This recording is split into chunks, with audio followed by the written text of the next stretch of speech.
Raina, thanks for coming on the show. Thanks for having me.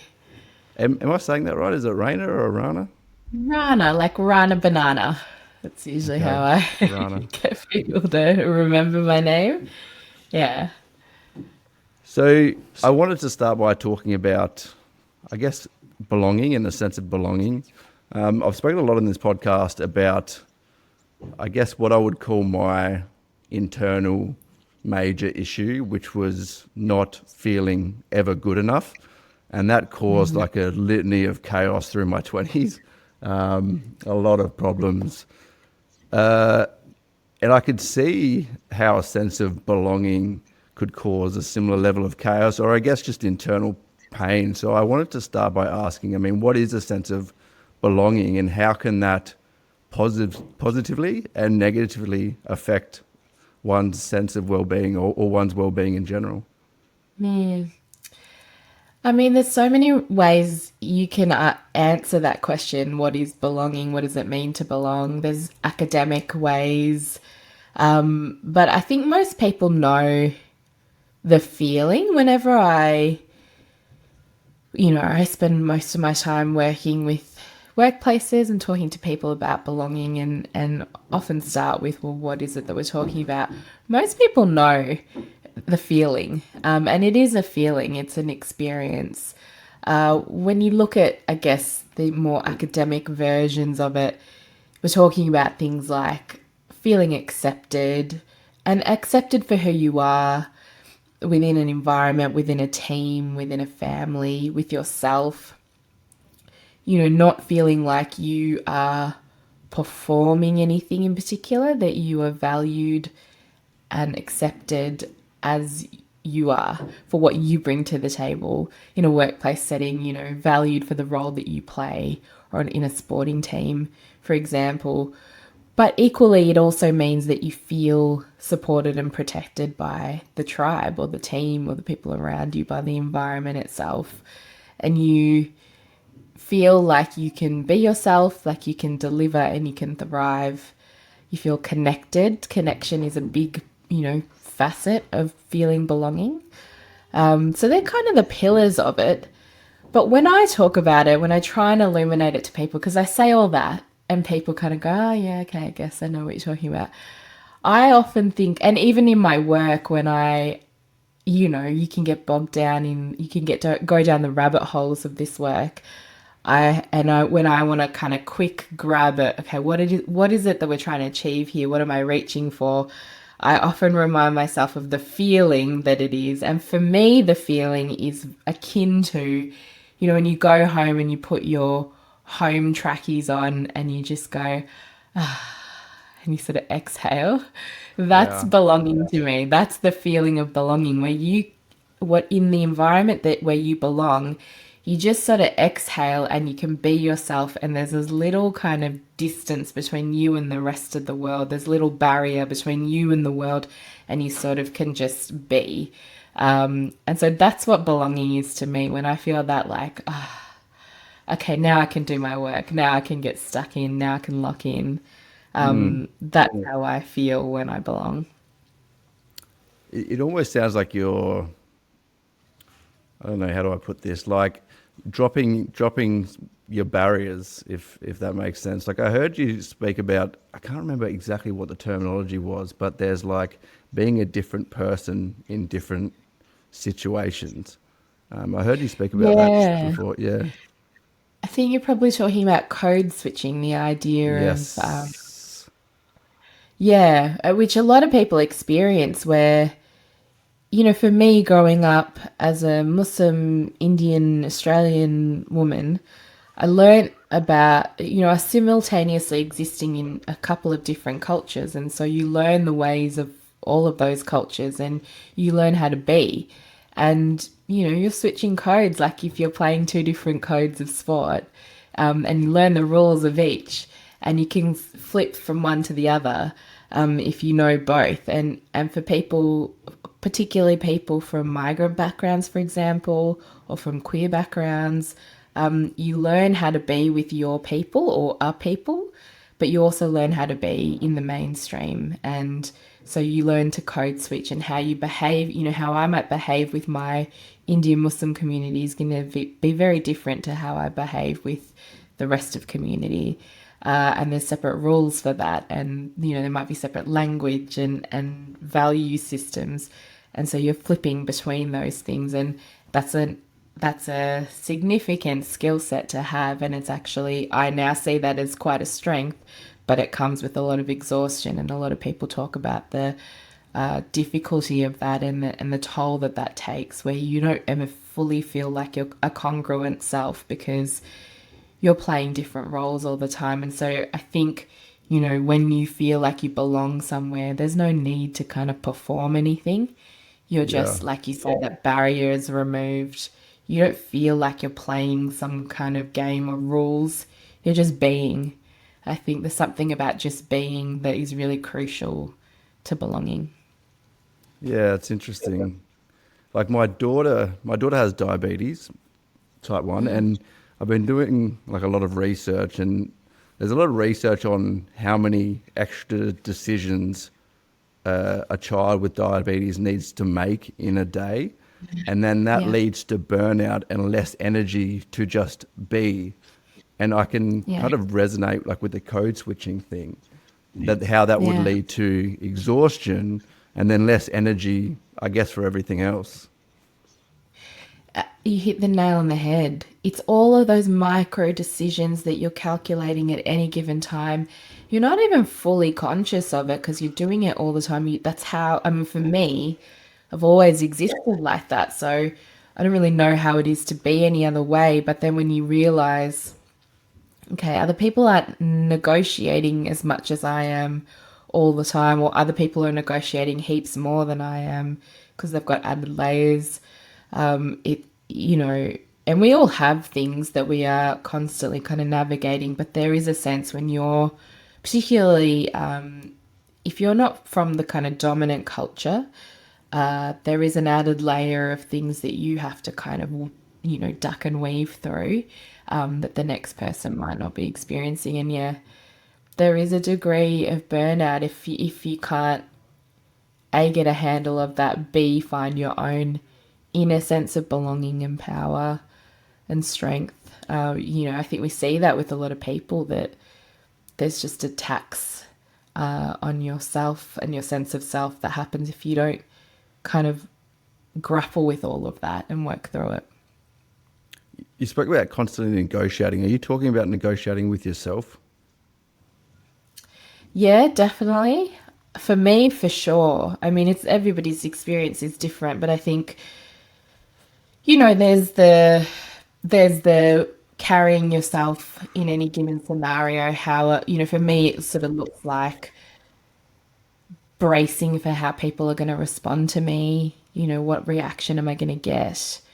How am I going to be met, with warmth or with iciness? You're bracing for all of that. You're also bracing for, what stereotypes are people carrying about me because of the way I look and what they can see that's visible about me. And when they hear about who I am, what other stereotypes are going to come to mind. So that's all the stuff that you're navigating and negotiating. But then for me internally, it's also, well, who am I? Who do I want to be? That's all the stuff that everybody else is seeing and the world is giving me. But I also am an Australian Indian Muslim woman. That's just the cornerstones. But then, I have the multitudes of my own experience and wisdom and stuff that's happened to me that's uniquely me. And how do you be all of that? And I think in a culture where we often struggle to understand, the multi-layered identity of what an Australian can be, we kind of reach for the simple things and the stereotypes when, someone like me is very much an Australian and a classic Australian. I'm a migrant, child of migrants. I love footy and cricket. I also am Muslim and, have, quite a spiritual side to me. I'm also very creative and a media performer. I'm also a mother. We struggle to understand people as their full selves. And so for me, that's the negotiating I'm constantly doing. You know, who am I? Who do I want to turn up as? How do I be authentic to myself and give that to the world, but also make sure that I'm safe in whatever Yeah. environment I'm in. Yeah.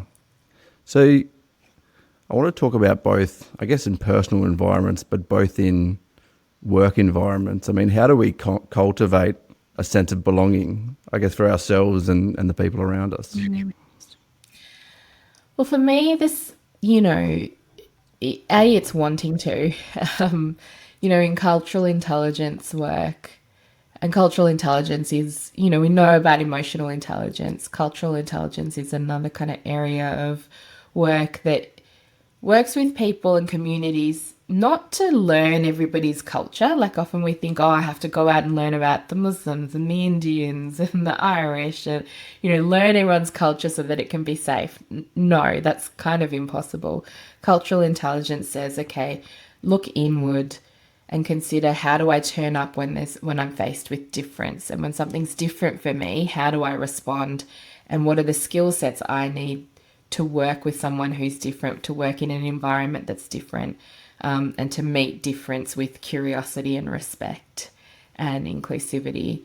And in that work, the first step is I want to do the work in the first place. So, the Yeah. first step of creating an environment of belonging is actually wanting to create the environment of belonging. And so once you're intentional about things, whether it's this or anything else, it's, the next steps become so much easier. And it sounds really simple, but you'll be surprised how many workplaces I get brought into where that intent actually isn't there. People think they want to do the work, and then when you start to help them do it, you realize, okay, no, there's actually not a lot of interest or genuine intent here.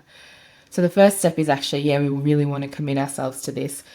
And then I think, there's a lot of ways to do it, and it's entirely dependent on the actual environment that you're working in. But I think the key for me is always connection. And we talk about connection in belonging work as deep connection, not just after work drinks, although that's important. The team building stuff's all important. But the kind of connection and ritualized connection that develops deep relationships with one another, that real relational environment where we're connecting human to human over and over again. Because when we connect on that deep level, we're actually feeding something that is, we are wired to need as human beings. And that creates our ability to belong and to feel like we belong with people. And I say we're wired to belong because we are. Like, we know as human beings, and you can look at Maslow's hierarchy. You can also look at a lot of traditional cultures that have taught us for millennia that human beings need, our fundamental needs are kind of food, shelter, water, safety, from danger, and love, connection, and belonging. They're our kind of three fundamental needs. Maslow, of Maslow's hierarchy, coupled them as the kind of base level needs. And then as you move up, then you get to things like self-esteem and self-actualization and thriving. So we're not even talking about complete thriving yet when we're talking about belonging. We're actually just talking about servicing our needs as human beings, as we have needed to do since day dot. And so when you think about it like that, to create belonging, you need the kind of fundamentals of just that deep connection on a human level. You also need guardrails around, what does safety and looking after each other look like? What does having your back look like? And, I work in the sport context a lot. And so often we're working with teams on what does it mean to have each other's back on the field, off the field, in the workplace? What does that look like for all of you? What do you want it to look like? Let's agree to that. What do we need it to look like? But also, what does it mean to you? It's also about creating rituals around, like I said, connection and having each other's back. Having those points, whether it's in a year, in your week, in a day, in the cadence of your work or a season, where you ritualize coming together, regrouping, retelling the story of who we are as a collective. Really, when you distill all of this down, it's creating that collective identity that everybody buys into, that everyone feels a part of, that can be retold so that we all join in and then get on with what it is that we have to achieve in any given scenario. That's, I know that's very high level, but at the end of the day, that's what we're talking about. And so when I go into workplaces, I often say to people, get creative, do what's going to work for your people. You don't have to there's no cookie cutter template here. There can be, but actually know your environment, know your people, and then create that sense of belonging that's going to work for them. You mentioned pushback. What kind of pushback are you getting? Like, why is there a lack of interest in some workplaces? Where do you think that comes from? It's a good question. I think in my experience, I was a, diversity, equity, inclusion practitioner for a long time. Before that, I was a social worker. I think when I am, and then, belonging expert, I think for a lot of people, they're like, well, what does that even mean? Leadership and culture expert, what does that even mean? I think for a lot of people, they're focused on business bottom line. They're focused, their idea of what success means and how you get to success is very much about the numbers and the ones and zeros, and none of that is not important. It's all important. But I think, for a lot of people, this kind of work, this relational work, is seen as soft work, as nice to have, as not important and aside to core business. And, really good leaders understand that it isn't, that it's actually how you get your business to thrive and succeed and how you get your job done. But for a lot of people, they don't, they're so focused on what they need to achieve, their KPIs, that they miss that actually what we're dealing with is human beings. And if you can make human beings work well together, you're going to get, the most productivity, you're going to get the best outcomes.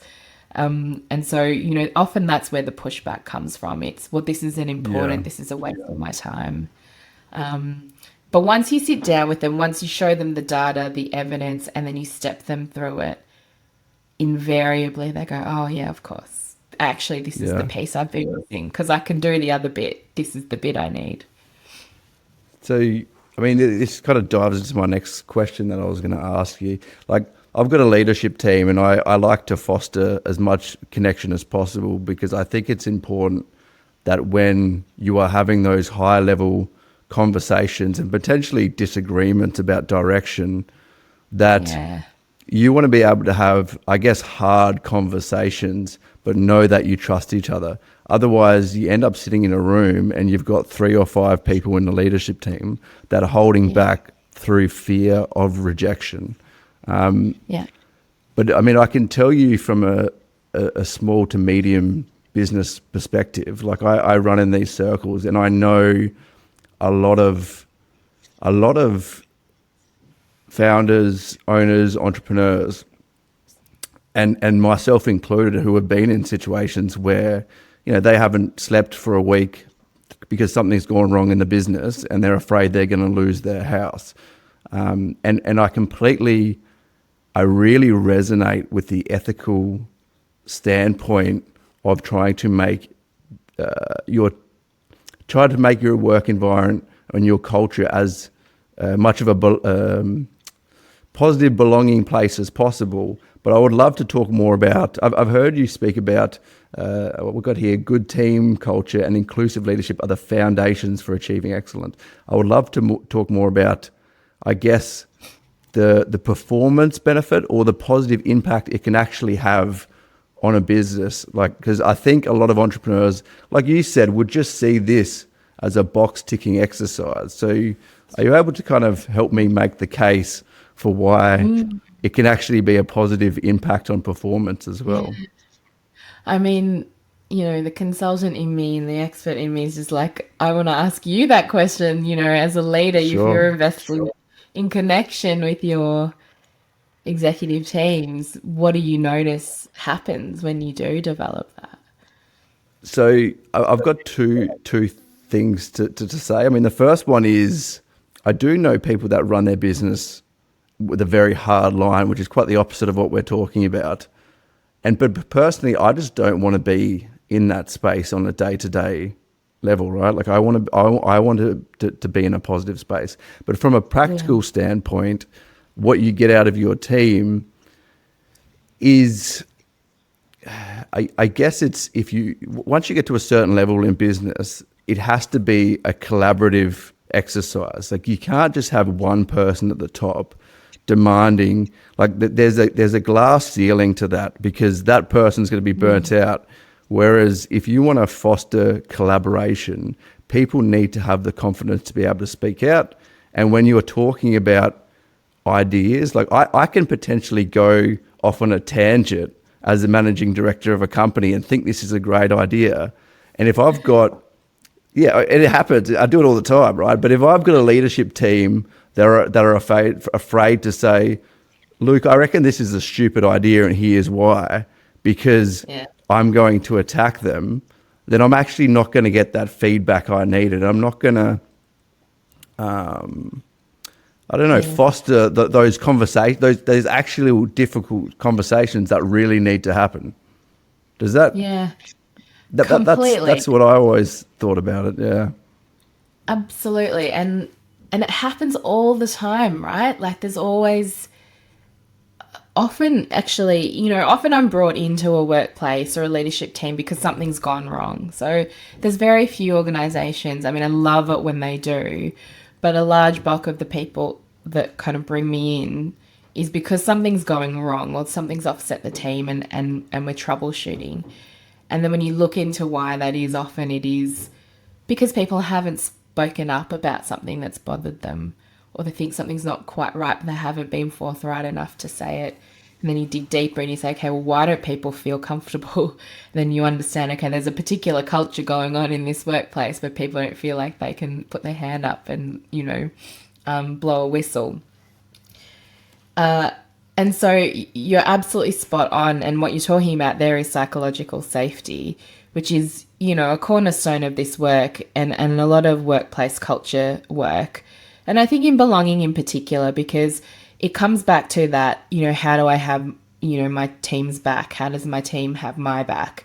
Part of that, people think this work is about, oh, everybody gets along and we're all singing and dancing and that's the work of this and that's where we're going to arrive if we do belonging work. Absolutely not. In fact, I often say what you'll probably get is more, if you've got a great team culture, you'll probably have more conflict, but you'll have the kind of conflict that's really helpful and useful because you're debating things. You're saying, hey, I actually don't agree with that, or oh my God, we've made a huge mistake. Stop, we've got to fix this.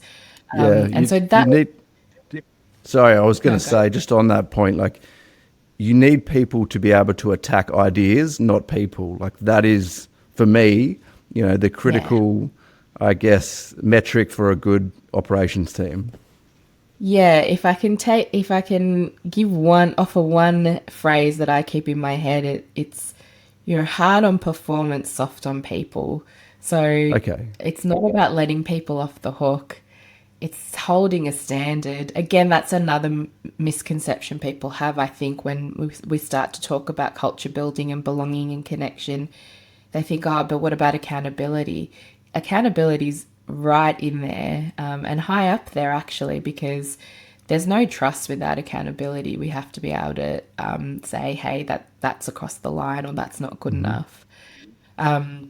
So I always talk about you have to be hard on performance. We want results, especially, I come from an elite sport.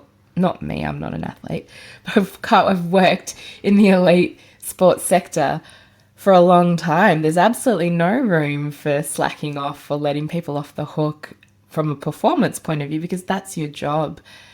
And I always say that, coming from elite sport, there's percentile difference between the athletes, right? Like at that level, everyone's talented, everyone's very good at what they do. And so if you're coaching or if you're developing that kind of talent to win trophies, you're looking at like minuscule differences. You're looking at zero point 0.1 of a second, or, when it comes to performance. And so but when you think about that and then you look at these sporting organizations and they're doing belonging work, that tells you that A, this stuff works, and B, it's the secret sauce to performance. Because when people feel like they can trust each other, that they can call stuff out, that they can turn up as they are. So that lack of barrier that we talked about, you're not carrying, you're not negotiating as much as you might normally. So you don't have that exhaustion level, that mental strength. When you can just be yourself and perform, be yourself, feel comfortable, trust your team, you're going to perform at your best. And so it's no wonder. I was really surprised when I first turned up in sport and saw, sporting organizations doing this work, because I assumed that they wouldn't have a clue about this. I was really judgmental about it, actually. And I realized, no, of course they do. This is their work. These are big brands. They're going to go after what's going to work and win them trophies. And surprisingly, it's all this relational stuff. I mean, the other thing from a performance point of view, outside of sport, when you talk about psychological safety, is that sense of being able to say, yes, something's going wrong and I don't agree, and can we fix this? And what that does then is you troubleshoot along the way instead of making huge mistakes and then spending heaps of money Yeah. or time in litigation. I mean, you talked about small businesses and small to medium businesses, in particular kind of founder owners. That's a really tough space. Like, I've done a lot of work with small to medium businesses, and they're almost harder in a way, especially small businesses, because every move that you make impacts the team so acutely. So the leadership is crucial. It's really hard to let go if you're the founder. I'm a founder, and we know that there's that period, the first 5 years for a founder is they're doing everything basically. And then that transition across to having people around them is really challenging, and you see that's where often the problems crop up. But like you said, it's the collaborative approach that actually creates success beyond that first 5 years, and then that takes a lot of deep trust in the people that you're bringing in, and that's really hard when you've built this baby.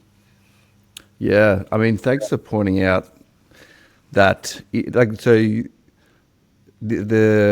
you can still have accountability, once you're doing this work. Because I think that the biggest pushback to a lot of business owners to do this work would be they fear that this is a lack of accountability, and they have to be, I don't know, for lack of a better term, nice all the time. And then there's a fear that they're not actually going to be able to pull people up on accountability. So I think that's so important. So let's say you have been called into a team and they're dysfunctional. You spoke about kind of routines or rituals to foster connections. What kind of routines or rituals would you be implementing? Oh, that's my favorite bit of doing this work, is kind of helping a team work out what those rituals look like, or sitting with the team, spending, a period of time with the team long enough to understand what their natural rituals are. Sometimes they're formalized, sometimes they're informal. I recently just did some work with a theatre company and worked with a bunch of their production teams, so largely their cast and crew. And the rituals in that setting are so fascinating. It's pre-show. What do they do pre and post-show? What do they do at the start, the start of the rehearsal period, from opening night to midway through the season? Then when they move to a different location, city, and start all over again. Then when they bring in, cast changeover, sometimes they bring in international cast and new people into the cast. How do they initiate them? It's actually a really beautiful kind of process all up, if you think about a theatre company's run or a production run, of like how a workplace works, because you have the start of your year or your season, you have midway points, you have people maybe starting a job or leaving a job. They're all ritual points, and so really the process for me is like, what are all the different inflection points in your day, your week, your year, and the cycle of your work that are meaningful, that you naturally organize around, or are opportunities to organize around, or where you're missing a moment where it actually would be really useful. I just did some work with a hospital setting and a midwifery department who are in real crisis, and there was a lot going on. But one of the things that came out for them was they deal with, of course, and it's some of the most horrific work that they deal with, people who lose their babies at birth.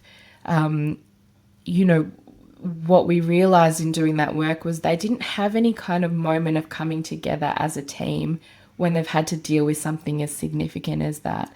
So they, in talking with the team and getting them to express how they feel, what came out of that was that they actually needed, when they are dealing with an infant death, they actually need to come together, even if it's just 5 minutes, to stop and have a little huddle as a team and say, hey, how are you all going? How are you feeling? Let's take a breath together. Let's honor this child in this moment and that parent in this moment, and created a little ritual that was going to work for them. Now, I could tell them what they needed to do, but that's not really going to land for them. They needed to say, that's a moment where actually I need my team to have my back.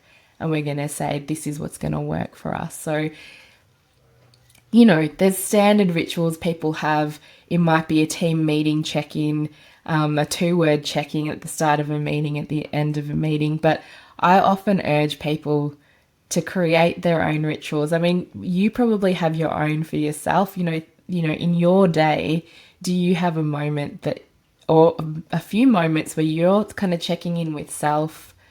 Or, for me, Yeah. it's a morning coffee. So I definitely do with myself. I meditate every day, and that's a really good time for me to check in myself. And then as far as the leadership team goes, we have our weekly leadership team meeting and the daily huddle. And how that looks is we'll just start with a one word, how we're feeling for the daily huddle. And then for the weekly leadership team meeting, we'll do a different team building question. I do potentially think that's not enough, and I need to do more. I mean, this is only the leadership team, so I do potentially feel like I need to do more to spread it out through the whole organisation. Yeah, Yeah, it's so hard, and the larger the organization, the harder it is. And what I often say is, find what's going to be meaningful to people. So ask them, what's good for you. Another example is I was doing some work with a construction company, and if construction companies, their people are everywhere. They're never together. People are on site, some are in the office, they rarely see each other. And the bosses were doing, a quarterly team catch up, and they would, have a meeting and do nice stuff. And that the bosses were sort of like, I don't know if this is even worth it. Like, maybe we should scrap it. So they started to take it easy on the quarterly catch ups with the team, where they got everybody from all corners in. And after a while, staff morale went down, and people were getting really disgruntled, and things were getting missed. And when we investigated it, one of the pieces of the puzzle was we really like catching up. It doesn't even matter what we're doing, but bringing us together so that we each just eyeball each other, get to check in, say hello, remember that we're a team because we're so disparate, was really important to us, and you took it away from us. And yeah, so it's amazing how even just the little things, and as leaders, you can often think, oh my God, this feels really daggy, or I don't know if this is working, or if this is really important to people. You got to ask what's actually working, what's meaningful to you. And you'll be surprised how much people just want to see each other and spend a little bit of time together, or have that, even like you say, like the one word check in, just to feel like they've been seen, they've been noticed. I mean, my favorite, in workplaces I've been in, one of my favorite rituals was when I worked at the Richmond Footy Club, and we used to have staff awards that we would host. The youth Indigenous team would run this awards process, and it would be held during the Dreamtime match, which is kind of halfway through the year. but everyone at the club would come together. There would be a barbecue and the awards would get read out. And there was a whole voting process. And then each award was named after a traditional animal with the kind of totem for a different mob. And so they, they spoke to different values. And year on year, that tradition just built and it became something that all the staff really looked forward to. And part of it was just that the whole club got to come together and honour each other. And so, again, you just, you think about what are those things. When I worked at Cricket Australia, first ball of the summer, everyone was tools down, everyone in front of a tally and watching the first ball, or wherever you were, making sure that everybody stopped and took a moment to kind of go, okay, we're on now, our season started. So it honestly, the ritual side of this work is my favorite piece of the job, I reckon. Yeah. So basically, like fostering connection through rituals of meetings and awards.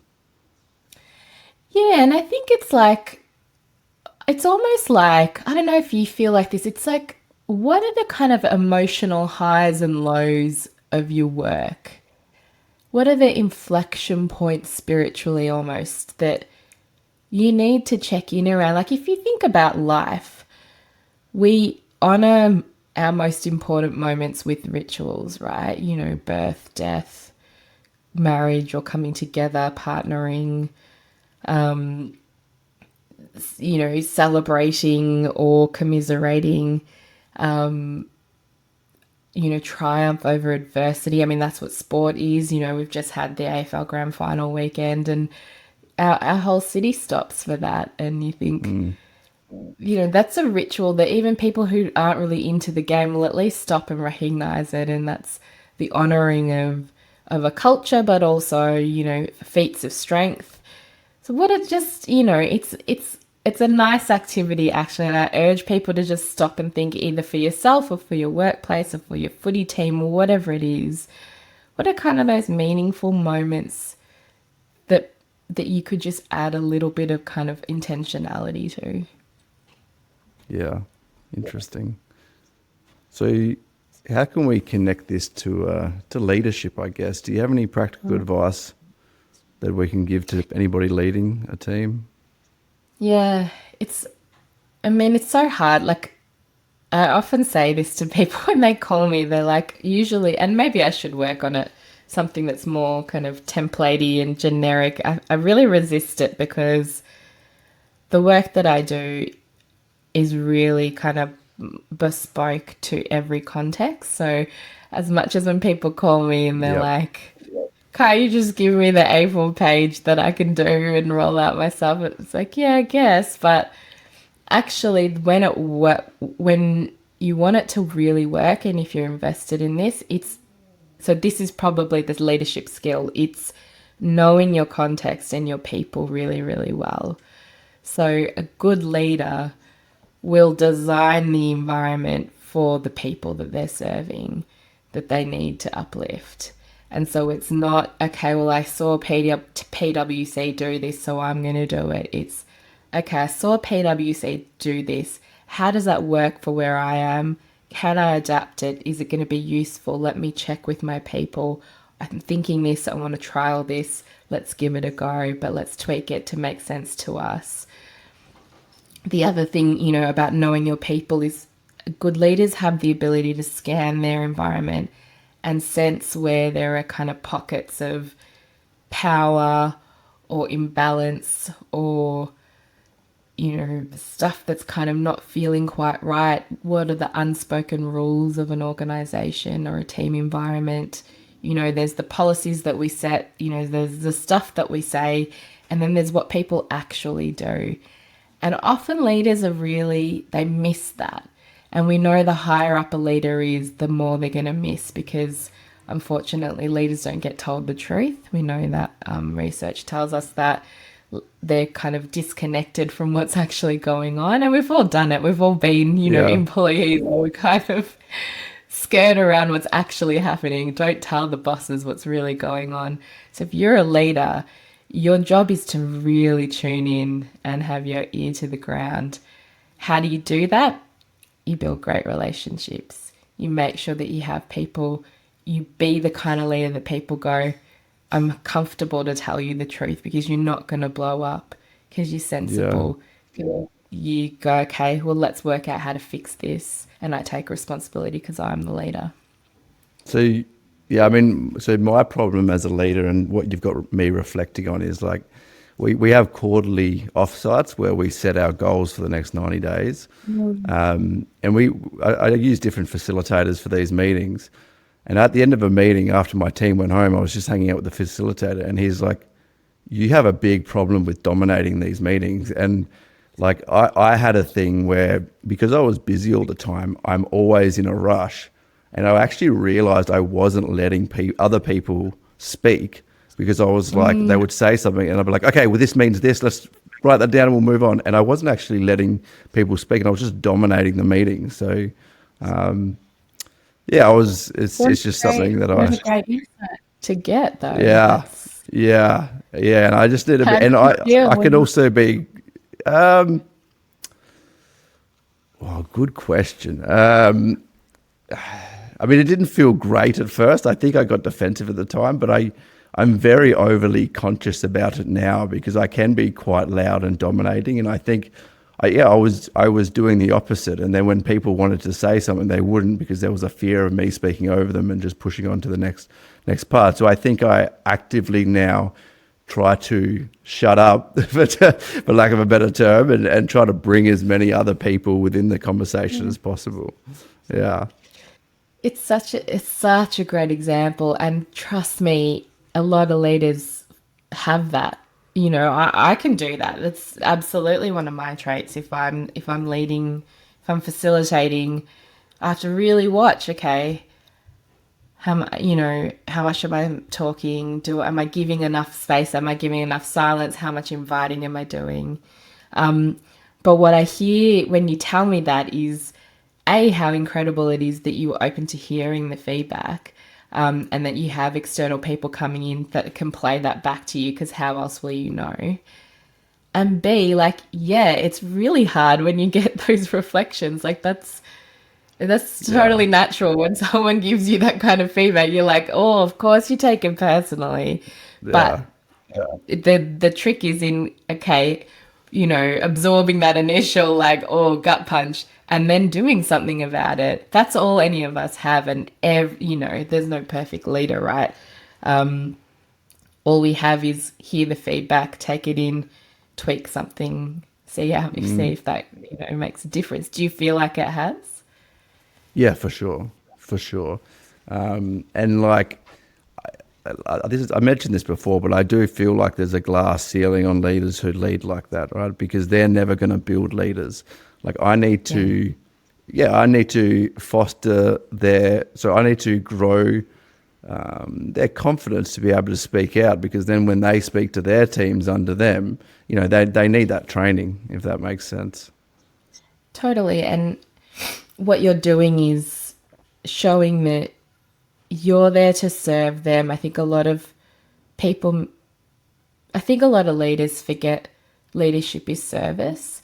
And, what you just said there to me is crucial, that if you can bring people who are actually better than you at your job, like the best thing you can do is have people who are amazing around you, because A, they're going to make you look good, but B, they're going to get the job done. And then, you're developing them. They go on, even if they don't stay with you because they are amazing, they go on to do something else amazing that you've, been able to influence. And I think very few leaders recognize that actually a large part of their role is developing the people around them to be incredible leaders themselves. And that's part of the servant leadership model, really. And you're there to you're the custodian of all of the people that report into you, really. And Yeah. that, like you said, and I, like, we know this from our own careers, people learn leadership and management from their own managers and leaders. Yes. unfortunately, and hopefully, fortunately, if we have great leaders out there. So it's kind of like now your leadership, you're building the next generation. Yeah, yeah, 100%. Um, and if you're not, like, I think individually, someone can only manage 5 to tops 10 people. So if you're leading in that negative way and not building the next level of leaders, you're going to really limit growth. Oh, totally. And Yeah, I don't know if you saw this, but during COVID, there was that like mass exodus of people from their workplaces. Everyone just yeah, left their job. What was it yeah, called? I yeah. can't remember. Um, I don't know. I know what you're talking about. yeah, I keep calling it the mass exodus. It was called something else. Anyway, like en masse, people quit their jobs. And everyone thought, oh, it's because of COVID and working from home. Then they did a bunch of research about it, and the results showed that actually the number one reason was culture and toxic workplace culture. And COVID just became that like lightning rod catalyst for people to go, actually, I don't have to put up with this. And life's too short. I'm not going to put up with this. But Mm, it was, that was the thing that drove people away from their jobs over everything else. And so then, you think about it as a leader and, retaining talent and attracting talent. yeah, You want good, great people in your team. It's like culture, the tone you set as a leader is so important then. And yeah, again, it makes sense. Like you think about it, I think about all the jobs I've been in where the leader has been great. You'd move mountains for them because you believe in what they're trying to achieve. And the opposite is horrible where you've had a shit leader and you think, oh, I don't care about this. And you take the piss. And that's the worst thing yes. for an organization. I mean, staff retention is such a good point, right? Like, I've seen horrible leaders, and when I say horrible leaders, I just mean arseholes, and that run businesses. And anybody that's good enough to find a better place will leave. So you're going to lose the best of your talent, and then you end up with about five or so yes men that are willing to put up with the abuse. Sounds dramatic, but they're willing to put up with you being a prick all the time. So you and it goes back to what I said before. You can't grow past that level because anybody good that can easily get a job within a better culture is just going to move on. Exactly. And I listen to you say that and like the words you use, and I just can't help but come back to like my business is called Good Human. And ultimately, that's what we're talking about. It comes back to the values you bring to the table as a leader and as a human being. And if you're the kind of person that puts out something that's negative, that is abusive, that's controlling or manipulative, bullying, that's going to come back to you, and you see it play out in organizations in varying ways. Now, I've said this before, and people have come up to me afterwards and said, yeah, but what about like large corporates where it is dog eat dog and there are assholes and there is shit stuff happening everywhere, yet they're still making billions and billions of dollars? And my response to that is always, well, then it comes back to who do you want to be and what do you ultimately think success is? And when you put your head on the pillow at night, when you're on your deathbed, what's important? And that's actually the game. Like that's goes to the core of what we're talking about and the difference between win at all costs and playing the game fairly or playing well with respect and dignity. And you have to make that decision within yourself, right? And Mm, we all face those moments in life where it's like I could throw someone under the bus, or I could be an asshole, or I could ride them hard, or I can make the quick win that costs, me nothing but someone else everything. All of those decision points, the actual conversation, we should be having with ourselves is, okay, who do I want to be? Who's Yeah. the human that I Yeah. want to be? And How do you derive fulfillment? How do you get fulfillment, I guess, and purpose? And is that just purely monetary gains, or is there more to that in your life? exactly. I worked at a workplace once where the conversations we used to have was around, performance and winning, but it was also about when people leave our workplace, we want them to go on to their next workplace as better people, as better human beings, and we want them to go to their next workplace saying, I became a better person because I worked at X, And I think for me that's always stayed with me, that I think that's, as a leader, that's what you want for your people. For them to walk away whenever it is that they do going, I became a better person, not just better at my job, but I became a better person because I had that experience. Yeah, I feel like that's the benchmark for me. love that. I want to ask you about your internal journey or battle with feeling like you don't have a sense of belonging. I mean, we've talked a lot about external factors of how to cultivate belonging in personal and professional environments, but how did that look for you? I guess your own story about getting past all of that. Yeah, it's probably still evolving. And I don't think it will ever, I don't, I used to think that I'll arrive at, 40 or something and go, okay, now I'm my fully formed self and I've evolved and then I get to live Yeah, my life. I realize now that's not going to happen. And really, I guess my pursuit is of knowing myself better, feeling more myself, and being more comfortable to be who I am. Um, I think, is your question, how have I found belonging for myself, or just grappled with it internally?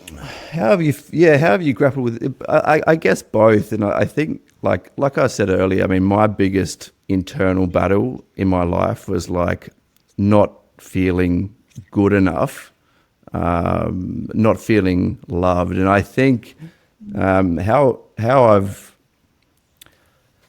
that looks for me is like an obsession over material success.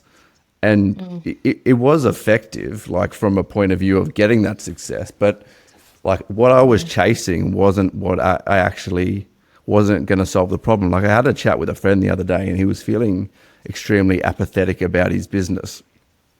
Like he was comparing himself to famous rich entrepreneurs.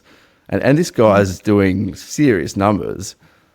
And I basically said to him, like, the solution for not feeling like you're successful enough is not to be more successful. It's to look inwards and realize that you should probably be getting purpose from other aspects of your life. Like if I want to break down purpose, and I'm going on a bit of a tangent here, and I don't know if this answers your question, Yeah. but like how I get meaning from my life is like trying to, like, because I constantly catch myself thinking, oh, you're not good enough. God, you need to go back to working 80 hours a week. And then I realize, no, you've told yourself that you want to get meaning from being a good father, from being a good husband.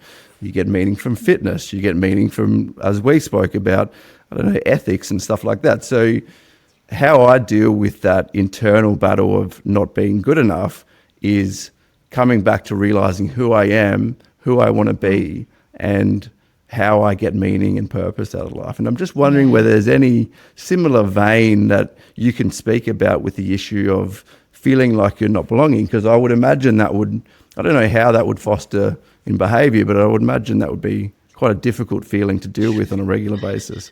Does any of that Yeah. resonate with you?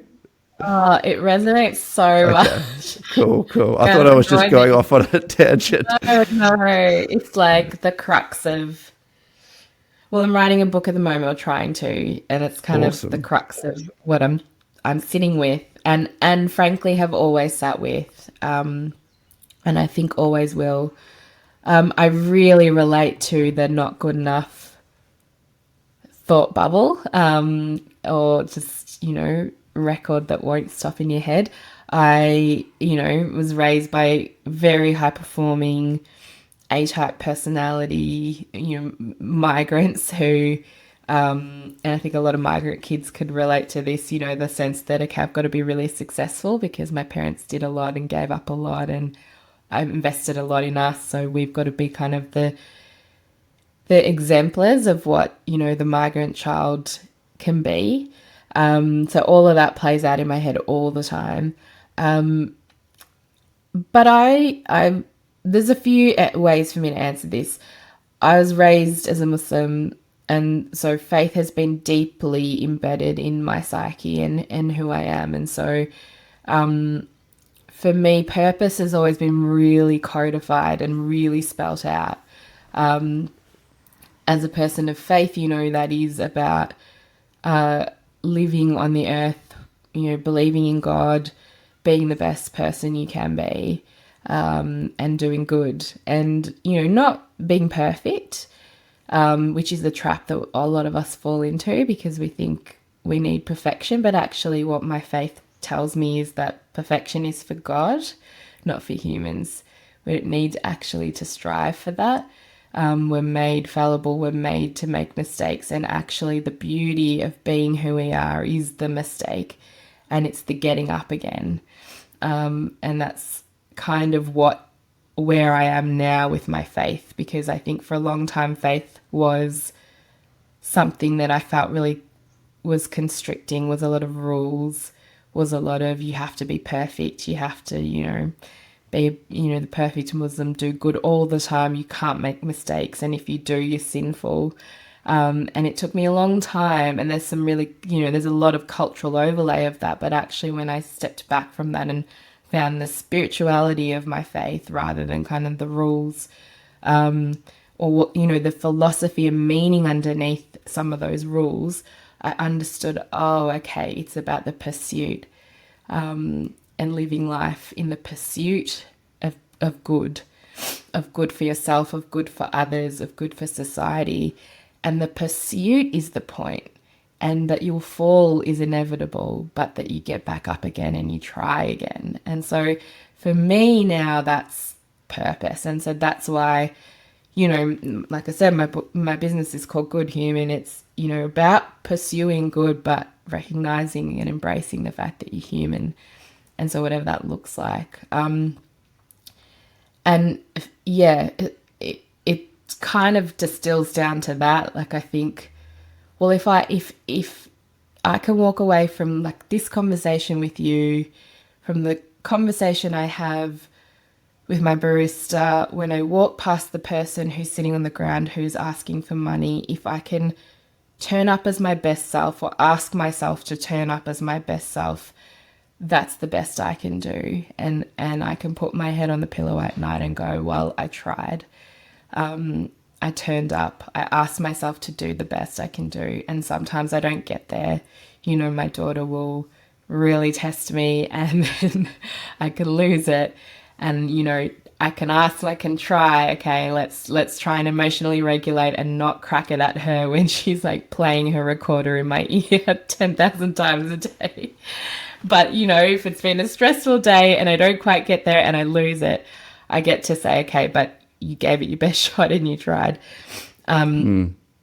It's the pursuit of being the best version of yourself, for me, that is my purpose, and for me, in my belief system, is what we've been put on this earth for. But outside of that, outside of the kind of spiritual side of that, for me, the other side of it is I also was very driven by maybe not money, but more accolade or recognition, external kind of praise, I suppose. And it's taken me a while to understand, no, what I love to do, what success to me is being able to do the things that I love to do and staying in those spaces that fill my cup, that make me, joyous, that feel like I'm having an impact on people. And whether that's to 2 people or 1,000 people, that's okay. And that can dial up and down, and life will bring circumstances where that can happen or not happen. But my job is to stay in the game so that I can do those things that fill my cup, that make me feel good, that, help me have an impact on someone. And so again, it's like, okay, so I want to be the person that I know what I'm really good at is connecting with other people. So how do I connect with people? I do that in a million different ways, through public speaking, through talking to you, through delivering workshops, but also being a really good friend and partner and mother and a colleague. Connection to me is one of my core values, so that needs to turn up in my life, and that gives me meaning. Similarly, you know being creative is another core part of me, so how do I make sure that I get time to be creative? So instead of going, well, what are the outcomes of all of that and how do I achieve those outcomes, I've recalibrated what success looks like for me. And I say, okay, what does my week look like? Am have I got time to do all of those things? Am I able? Can I design my life around all the things that I actually want to do? Yeah, if I can, that's great. And then how big is the audience? Who cares? Like, it's fine. Sometimes it's Yeah. big, sometimes it's not. But do I feel like I'm having an impact? Yes. Is it giving my life meaning? Yes.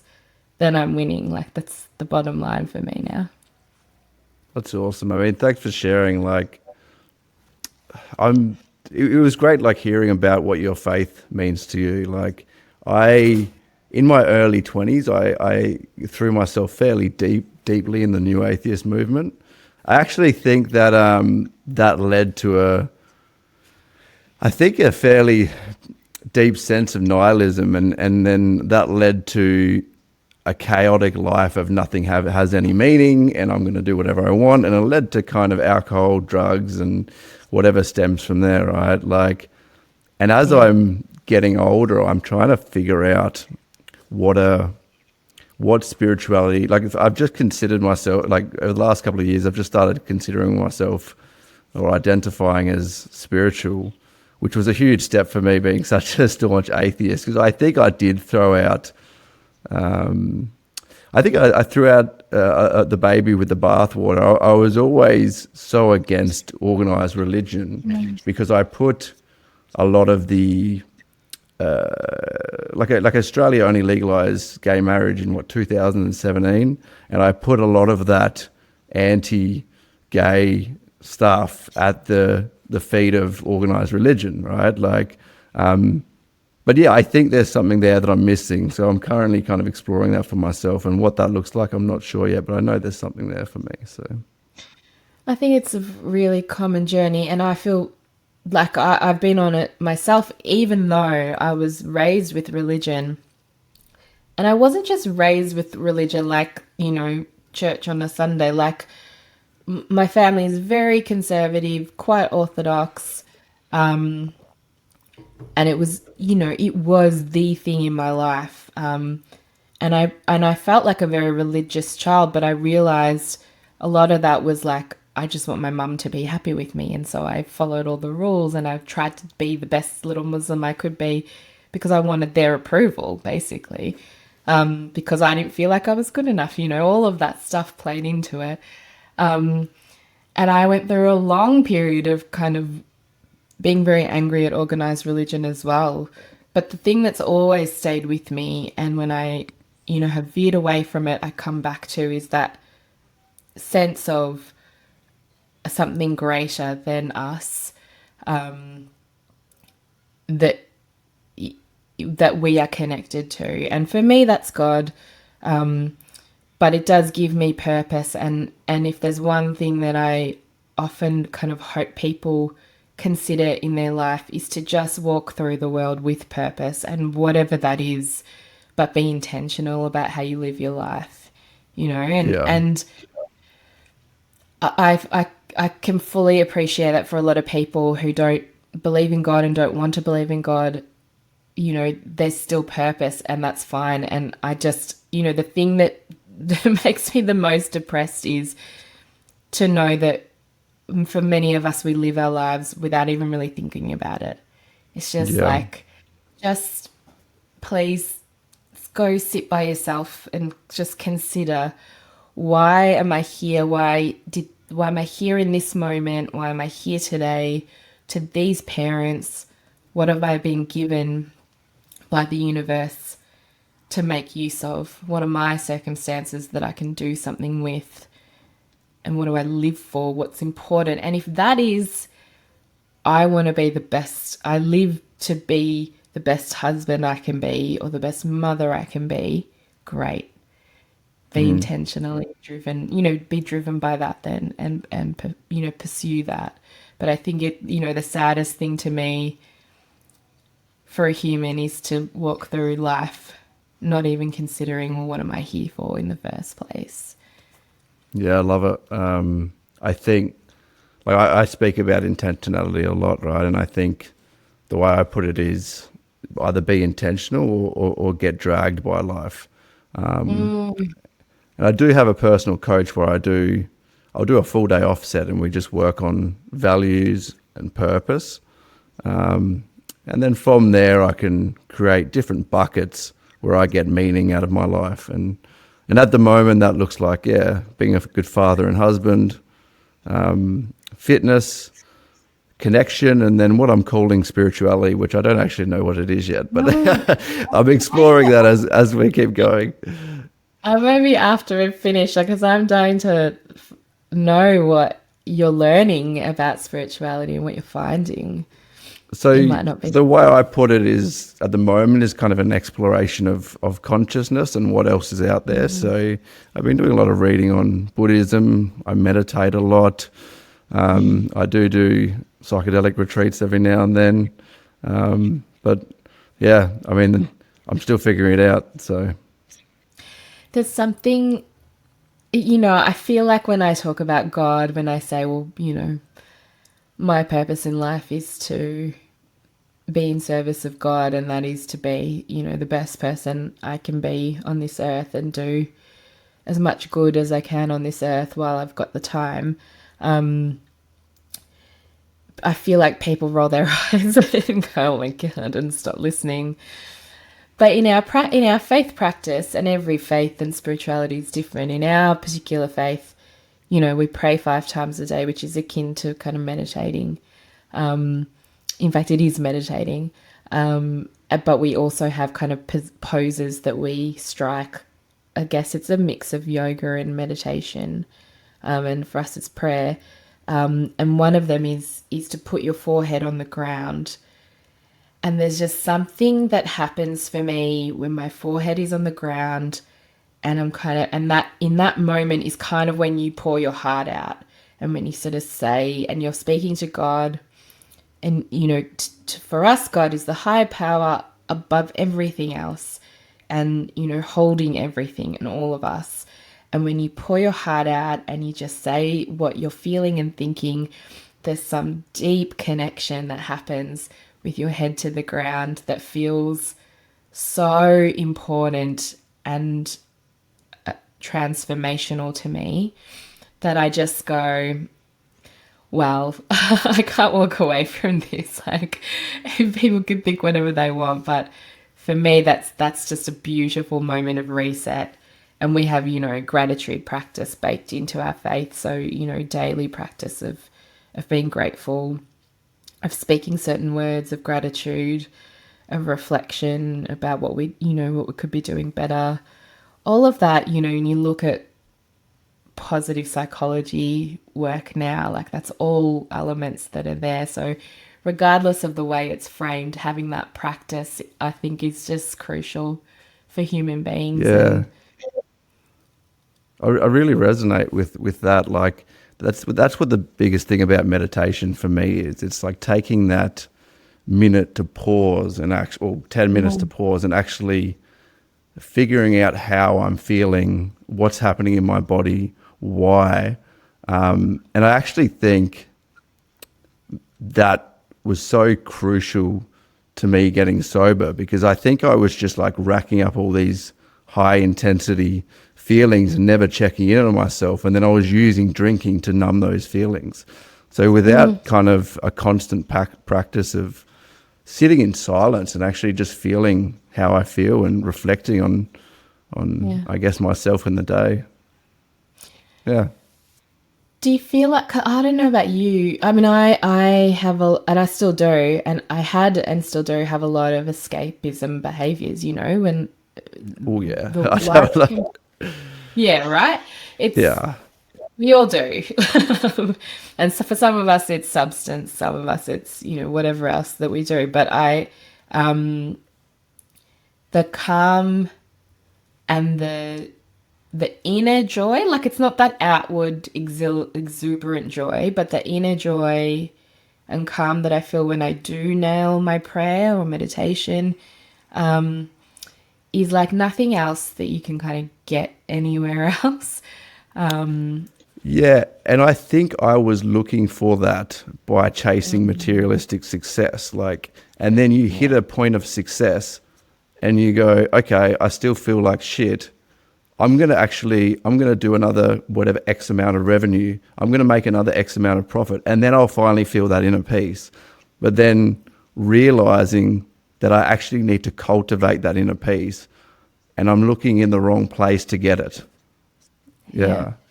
So something about the way we're wired as human beings, because you're right. And like that emptiness when you hit a goal that you've been striving for and you get it and you feel the elation and then it's gone.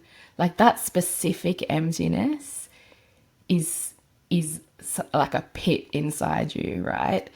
I don't know Yeah. about you, I do for myself. Like I just when I feel that, I'm like, yeah, wow, I could fill this with so many external things and it will never get filled. But if I actually do that internal work, and it is deeply spiritual to me anyway, it is the only thing that makes me feel satiated, feel kind of full and calm and complete as a human. And some days So, I'm like, so annoying. Like, it's just like, but of course, this is what being human means. so we just nailed my concept of spirituality. You know, I said I haven't nailed it down yet. So I don't know how to put that in a one word like one sentence, but that's what I was speaking about. So It's beautiful. I'm so thrilled that you're on that journey. Like, I think that's what, like, the stuff of being human is. But it's hard. Like, it is hard to course correct to that, I think. And it's like a power of work on your end to do that. cool. Rana, I'm very conscious of your time. So let's wrap this thing up. Is there anything you want to plug? Do you want to point anyone in any direction? Um, Look, after that just totally woo-woo conversation, you're like, people are gonna be like, who is this? Um, I mean, the thing I do love is people who do reach out. So if anything did resonate, to slide into my DMs. I'm on Instagram. I think you'll put it in the show notes and stuff. Yep. Um, 100%. if anything I said resonated, please let me know. If there's anything that you think, no, that's bullshit, and I want to call you up on it, let me know. I'm also happy to hear that, respectfully, of course. Um, but yeah, this is the work that I love doing. So if it's something that you're interested in, let me know, because it really does give me a lot of joy. Like, I walk away from working with organizations just feeling so fulfilled, and happy. It feels actually selfish because it's like I love doing that work and helping people go on that journey. So you're doing me a favor, if anything, by hitting me up. But thanks so Awesome. much for having me. No worries. Thanks so much for coming on. That was awesome.